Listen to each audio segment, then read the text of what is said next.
And if you want to talk about a piece of evidence for defunding, it's Moe Tesfay.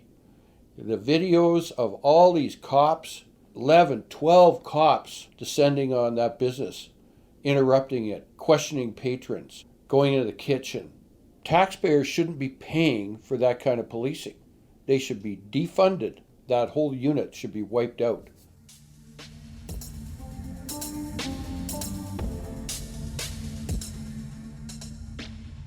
Hi, I'm Oumar, and you're listening to Is This For Real? Breaking the Blue Wall, a podcast project about anti-Black racism and policing in Edmonton. The voice you heard at the beginning of the show is Tom Engel. We're living in a moment where some people might be new to the fight against anti-Black racism and police misconduct.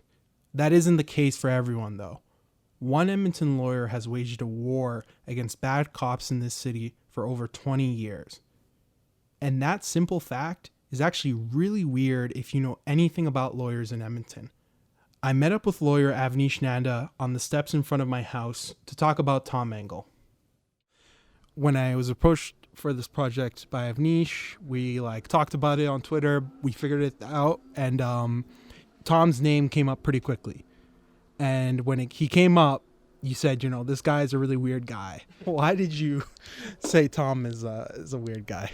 Okay, so Tom Engel is this force of nature. He's this enigma. He's this misunderstood character that for the longest time, Tom was viewed as a pariah by many in the bar.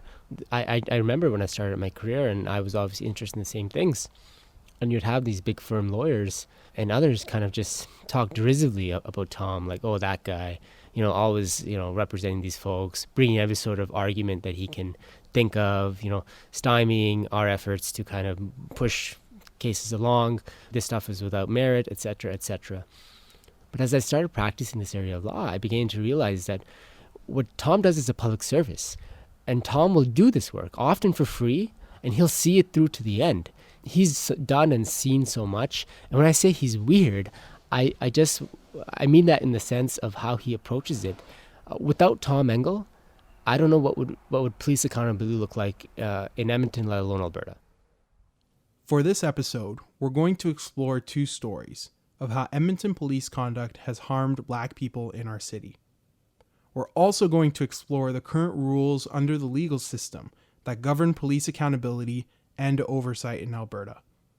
There's only really one person who can break down these ideas for me. So I visited his downtown office a few blocks away from City Hall and the Provincial Court of Alberta. Anyway, no video, right? No. Okay, so I can. Okay, I'm just going to get a coffee. Are you good? Yeah, I'm good. Okay. Or if you have any coffee, You want a coffee? Yeah, sure. Yeah. What are you taking it? Just black. Okay. That's great. Yeah, thank you. I can tell you, I got interested in the issue of state abuse in general of people who've come into contact with the police or the criminal justice system. Around just before 2000, there were a lot of problems that were coming to light in terms of the Edmonton Police Service officers abusing people. A notorious case, I think there were some Central American immigrants who had been arrested by some police officers and told to face the wall.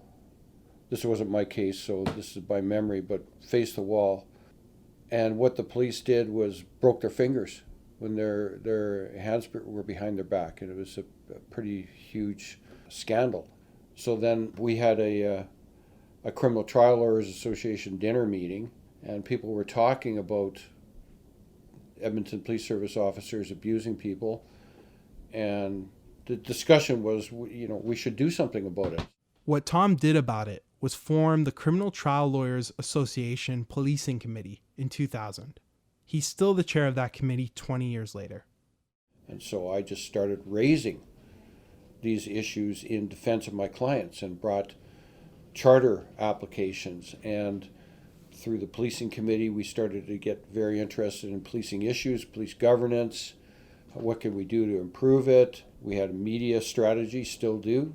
The public has to be educated about this, because I learned early on that governments won't respond to these types of concerns when it comes to police officers, not politically popular, unless there's public pressure to change. When the public gets up in arms about this sort of thing, we're seeing it right now happening around the world, and it's happening in Canada as well. That's sort of my career development. The reason why Avnish might have thought it's weird, it's because there's not a lot of lawyers who do this kind of work this way. You know, I get calls from people who say, well, my lawyer told me to call you to get your help. Why? Well, because the cops beat me up. I say, well, is this your criminal defense lawyer? Yes. I said, well, what's your criminal defense lawyer doing about it? Well, he just told me he doesn't do that sort of thing and to call you. Well, my view is any criminal defense lawyer has to do that sort of thing because it's part of defending your client. Why don't they do that kind of thing? Well, I don't know why they don't do that sort of thing. I have certain theories, and some lawyers think that it will inhibit their advancement in their career if they start complaining too much about the police. You know, it's politically unpopular, might not get appointed as a judge because it's different and they don't know how to do it. I know I've heard some lawyers say, if I piss off the cops, it's going to be harder to make deals, because sometimes lawyers will talk to the cops and try to sell a deal before they go to the Crown prosecutor. You know, that's on the day of trial when the cops are there. Tom has paid the price before for being a police watchdog. When he began working to defend victims of police misconduct in the early 2000s, the Edmonton Police Service started filing dozens of complaints against Tom to the Alberta Law Society, the governing body that regulates and sets standards for lawyers in Alberta. It was just like, you see a letter come in from the Law Society, oh, another one, new file, and I'm pretty sure that over the years it's well over 30 complaints against me to the Law Society, initiated by the police. If you look at the history in Canada and elsewhere of what happens if you're a police critic, this is not novel. If what Tom said about politicians is true, that they only care about public outrage, today's story about a Black Edmonton business owner should probably make a few politicians care. The business owner is Moe Tesfay. Moe was born and raised in Ethiopia and came to Canada almost 30 years ago. In Ethiopia, Moe's dad was an aircraft technician. So after high school, Moe continued the family tradition in Canada and studied the trade in college. Moe decided to take things a step further and enlisted in the Canadian Air Force. He served as a soldier for more than 2 decades and deployed in Afghanistan in 2006 and 2011. He retired from his career in the military and opened Nyala, a shisha bar in downtown Edmonton near Chinatown. Shisha, or hookah lounges, are a centuries-old tradition found in North Africa and the Middle East. These lounges serve as community gathering spaces and hold cultural significance. I hopped on the bus and went to Nyala to hear Moe's story myself.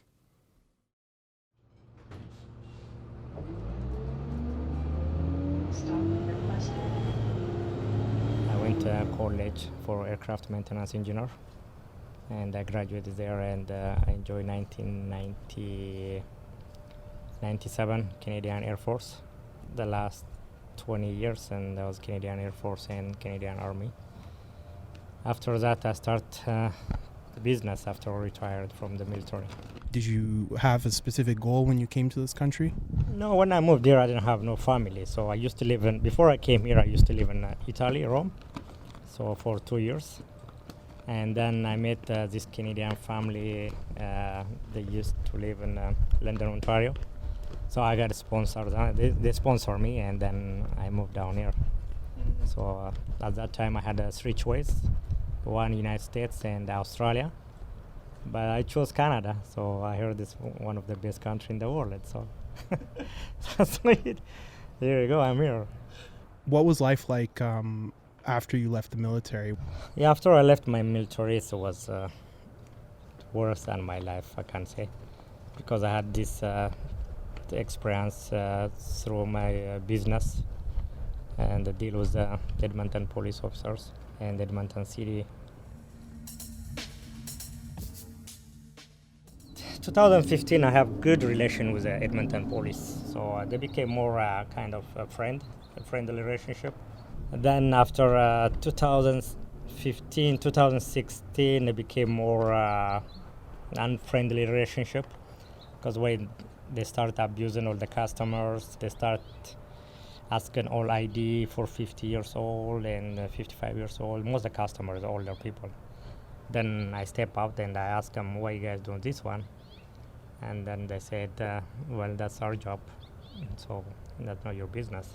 What would they do to people? You mentioned, they're checking IDs. What else are they doing? How are they making people feel? Taking ID and they arrest them from inside the bar, and they put them in the handcuff and they take them outside and they release them outside. So he asked them what's the reason. They say, oh, this guy's not supposed to be in the bar. Well, if he's a criminal, so put him in jail. So there is no point. You have to take him up from the bar and take him outside and release him. It doesn't make sense. So if you think this guy is criminal, and put him in jail, So some of the things it tells you that it's not make sense. So that's why our relationship between me and the police became more just friendly after that. So. And so when things started to become worse, what did you feel like you could do about it? What I did is I emailed to the chief, the surgeon. That time the chain of command for that police department, public safety compliance team. I emailed them and said, listen, the police officer, what they do is not proper. They're going through all the washroom and the kitchen, and they're asking all the customer harassment, and I need to talk to you guys, so that's not right. Then the surgeon, I don't want to mention his name, but he responded to me, he said, okay, we're gonna work together. Then I said, okay. And then I've been waiting for that, and nothing happened. The abusement and the harassment became more continuously. Then I talked to the lawyer and I said, listen, I have some problem. He said, okay, we're gonna do the first step. And I asked him, I don't want to complain, but I wanted to be a mediator. Just want to work with the police. So I don't want to jump on direct to the complaint. So I put that letter to talk to the police first. And then they came back, they don't want to talk to me. And they don't want to talk to the community. And I got the letter from them and say, okay, I'm trying to work with you guys. You guys don't want to work with me. I said, no, yeah, they don't want to talk to me. Then I said, okay. So the next step was to complain. So I put complaint. In Alberta, the police are ruled by a provincial law called the Police Act. The Act is a 60-page document that outlines everything from rules against civilians impersonating the police to the oath that cadets take before becoming cops. It also fully details the protocol that Edmonton Police has to follow for public complaints and disciplinary action against police officers.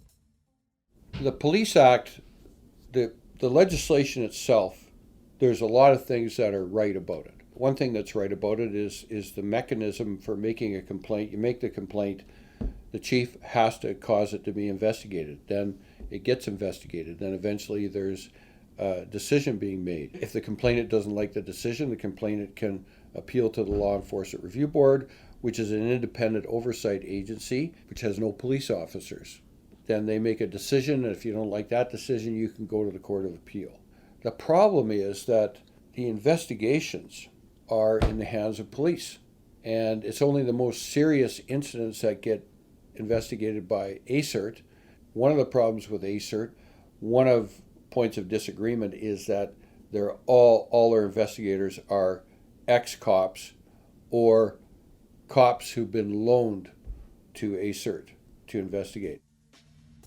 The problem with the Alberta Serious Incident Response Team, or ACERT, and the Edmonton Police Service's investigations into police misconduct don't stop at clear conflict of interest when cops investigate cops.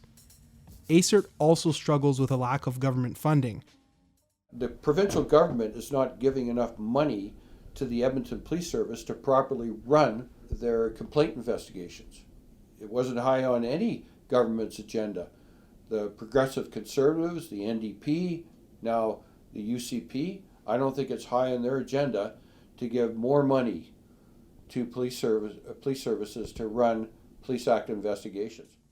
If money for police misconduct investigations is the problem, the solution might be found in the Edmonton Police Service's $356 million budget and how they choose to spend the tax money they get every year. Divert money from this part of your budget to this part of your budget. They don't need a new canine training facility. They don't need that. The EPS is winning all kind of awards with their dog training. I got big problems with dogs, by the way, but they win all of these awards. Why do they need a new facility? They don't need that. Why do they need a new tactical unit? They don't need that. Why do they need this hospitality unit? What a bizarre name for this. I mean, they weren't being very hospitable to Moe Tesfay or the customers, right? What do they need that unit for? Disband them. Take that money, put it somewhere else. We are over-policed that way. So there's lots of opportunities to divert money into more important things, like investigating complaints.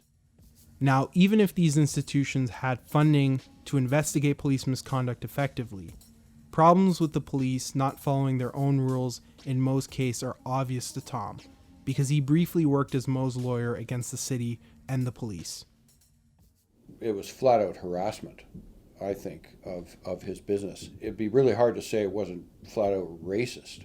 They flat out had it in for him. They wanted to shut down his business. And Moe made complaints. I think that the Edmonton Police Service receiving these complaints, they just ignored them.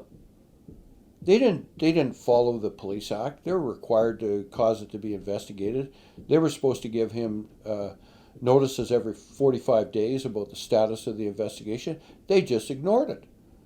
Didn't do anything. And I think he wound up accumulating about 3 or 4 complaints where they weren't doing a damn thing.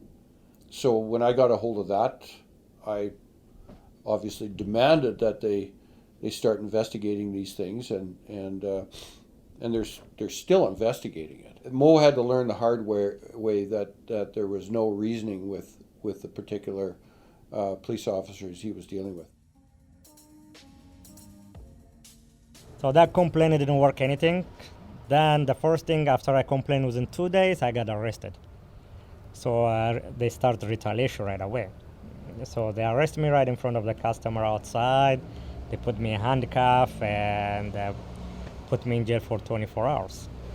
And then we asked them, what's the reason you have to arrest me and put me in jail? Said, my root is from Africa. My background is from Africa, so I'm a flight risk.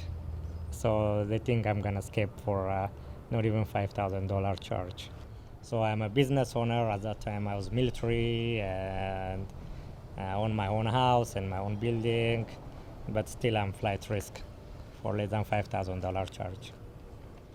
Then next thing what I know is all the tickets start coming up.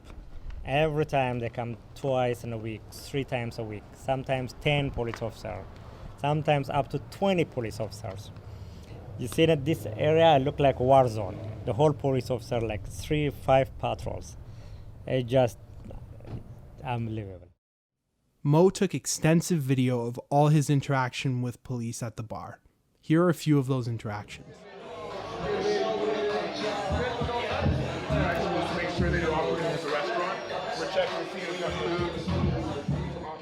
In the video you're hearing, a group of police officers is inspecting Moe's kitchen and saying that they're just checking to make sure that his business can operate as a restaurant. The video you're hearing now is Moe talking with police officers about a customer outside his bar. And just for your records, there's a guy who is super hammered and wasted out of his mind. He's sick. Just He's so you not know. sick, he's drunk. And his friend said he doesn't know about, he couldn't handle his Hennessy, so yeah. Pardon me? He's sick? Until this whole thing happened, there is nothing, not even a single fight on my bar. But they will give excuse, was a shooting on the other side 101, they were shooting outside, and they said, did you guys charge? No. Did you guys have anybody on arrest? No. So someone told them there is a shooting. That's the excuse they have. So they asked all my neighbors, and my neighbor didn't say anything. So everything what's happening in the criminal downtown area, they attach it to Nyala. Did they have any evidence or, photos, pictures, anything to prove that people were doing There things? is no zero evidence. There is someone come from Nyala and shooting outside. They said, oh, someone told them he came from Nyala. Or someone told them, oh, he came from Nyala and start shooting. And there is another shooting by 109, and that they said, oh, their customer came from Nyala. So everything when they see black people come from Nyala, because this is like original African bar. So they've been giving almost like $100,000 ticket for the last 3 years. So the tickets are unbelievable. It's important to note that allegations made by the city and the police against Moe rarely were based in hard evidence to justify all the searches, tickets, and efforts to close his business. The media in Edmonton covered Moe's story, and here's what the city and the police had to say. The city claims that they went after Moe because of alleged breaches to business license conditions against Nyala. These license conditions include adding more security and limiting capacity. The city said breaches raised public safety concerns. Moe represented himself in court and had most of the nearly 60 bylaw tickets against him either dismissed or ruled in his favor. Another incident was brought up by the city as a reason to close down Nyala. The incident happened during a community meeting when a delivery man threatened someone with a gun. 2 days after the incident, the police questioned Moe about the gun used in the incident they were now trying to find. The cops charged Moe with obstructing a peace officer and claimed he was lying about knowing the location of the gun. After a 5-day trial, Moe was acquitted of all charges against him in that case. Police said Moe disregarded safety conditions and wouldn't comply after receiving tickets. The Edmonton police said they decided to shut down Moe's business to avoid, quote, tying up provincial court resources and the financial cost to taxpayers in Edmonton to prosecute such a volume of trials, end quote. So they couldn't close me down. Then they went to the city. They put all this falsely allegation about the customer, about me, about the place, about the community. They put like too much false allegation to the city, and the city trying to shut down. So they called the press conference, and Nyala is completely shut down because of this criminal record. Then they found out the paperwork, I didn't receive it. And they opened it after they give a press conference, and they call all this media, completely like a big gang place, they shut it down, So then the next day, within 2 days, the city called me, say, oh yeah, because of a mistake, so you can open your business again. What happened after that, and they reversed the decision and said, okay, and we're gonna close it down again, but you have to apply to the city councilor. And then I said, okay. So they opened my business within the 2 days, and then they gave me another 14 days to appeal. So I appealed to the city councilor. So I went to the city councilor, and I provide all my my evidence about Nyala. They provide a lot of evidence. What they said, a lot of evidence, false allegation, and all my neighbor was there, all my customer was there, and the city councilor looked at it, everything, and they said, no, we're not gonna close this place. So I won that case. How did you feel personally going through these situations? I can't imagine how stressful it must have been having to deal with this stuff. The person that destroyed me, I can't even trust the police anymore. Even if it's a good police officer, still you have that mentality, you don't trust them. Just it's gonna take time at least to trust one of them. So I feel like most of them pretty much the same, because nobody even step up and they say, oh, this is not the right thing, Everybody was supporting each other. So 10 police officers, when they came here, they should one of them they should ask why we here. None of them they ask that. Well, we're going where the crime is. So what's the crime is? When you hang out a lot of black people, all the crime is. That's what they think. So I just the way man, I don't even have words to explain that one. So I closed down my business Because they destroyed all the businesses. They give all bad name on it, and so all the customers start running away, and so I closed it almost a year ago. I used to say, my young brother say, oh, the police pull me over and they ask me ID, everything. I say, no, that's your fault. Always the police right. That's what I was thinking for a long time. Always I said that to my young brother. Say, oh, the police pull me over today. They ask me for no reason, none of it. No, that's your fault. Police doing the job. But he's right. The police, they don't do the job. They just doing profiling most young black people, And when all of this was happening, did you try to get help from city politicians? Did anyone do anything to help you? No, the city politician, I talked to a member of parliament, he ignored it, and I talked to the council, my ward, McKean, he completely ignored it. I emailed him a couple times, he ignored it. They don't want to do public this kind of stuff. They want to hide it on it. Why do you think they want to hide it? Yeah, because they want to be good guys. They want to show, there is no racism, there is no discrimination in the city. It's the worst here. They just pretend, this is a good place. If you go talk to every single African bar, they tells you what they've been through with the city. They tells you how they get harassed by the police. It's not only me. I am the only one I step on the forward and I didn't care. I don't care about the police. I don't scare. But these guys, they scare a lot. So they don't want to talk about it. Otherwise, if we ask them, they've been abused a lot. What inspired you to fight for this originally and keep fighting? You never gave up. You went all the way through every single process and did it yourself when everyone else was too scared to do it. Why? Yeah, I think, listen, I fought for this country. Mm-hmm. I fought, the reason why I fought is just for our freedom, So freedom is not only for white people, freedom is for black people too. I'm going to fight for it until the end, until I get justice. But what I want to see is, I want to see the change. This is the time, actually. Unfortunately, the murder of George, it changed a lot of stuff. But this is the time we don't have to sit and to watch. So we have to make some change, especially the police department and the city. Do you think they're listening? Do you think they're going to change? They listen for a week and 2 weeks, but they're going to forget it. Because they never listen until now. Why they listen now? Because of George? So how many George has to die to listen to us? They're not going to listen, trust me. They're just going to say, okay, every other city they doing it and we have to do it for the same time. Then you see within 1 month or 2 months, it's going to go back the same way. Yeah.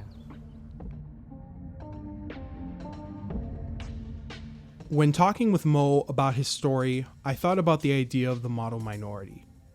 The term is usually used to describe Asian Americans in a stereotypical way and attributes their economic and academic success in America to these stereotypes. The stereotypes around being a model minority include being a polite, law-abiding citizen who simply wants to assimilate into white majority society and succeed in the right way. The term is also used against other races, like black people, to compare us to supposedly successful minority groups. It asks the question, why don't black people just become model minorities? And solve community problems by claiming that if black people just followed the rules like everyone else, they'd be as successful and treated like everyone else. In some ways, Moe fits into the criteria of a supposed model minority. He served in Canada's Air Force and was deployed to Afghanistan. He came back to Edmonton to open a business for his community. He initially worked with the police and gave them the benefit of the doubt when his relationship with them soured. After hearing it, I believe that Moe's story basically cancels the idea of the model minority. Because he was still targeted, despite his decisions in life. Individual actions or character don't matter if you live in a system that refuses to accept you, or hold those who harm you accountable for their actions. Thank you for listening to Is This For Real? I want to thank Tom and Moe for sharing their stories with me. Thank you to everyone who supported the show on Patreon or otherwise. We really wouldn't be able to do this without you. If you have any questions, comments, or concerns, you can reach out to me at oumar@isthisforreal.ca.